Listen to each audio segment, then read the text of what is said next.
ଅସରାଏ ବର୍ଷାରେ ବେହାଲ ହେଲା ବାଲେଶ୍ୱର ଜିଲ୍ଲା ମୁଖ୍ୟ ଚିକିତ୍ସାଳୟର ଔଷଧ ବିତରଣ କେନ୍ଦ୍ର ନିରାମୟରେ। ହଠାତ୍ ଦିନ 12ଟା ସମୟରେ ଆକାଶରେ ଘୋଟି ଆସିଥିଲା କଳାହାଣ୍ଡିଆ ମେଘ, ଆଉ ତାପରେ ପ୍ରବଳ ବରସିଥିଲା।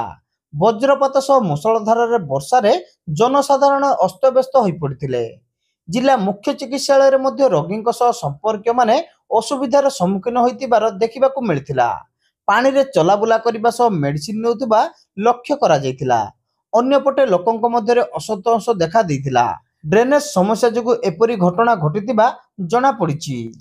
ତେବେ ଆଗାମୀ ଦିନରେ ଯେପରି ଏପରି ଘଟଣା ପୁନରାବୃତ୍ତି ନ ହୁଏ ସେଥିପାଇଁ ଲୋକମାନେ ଚେତାବନୀ ଦେଇଛନ୍ତି।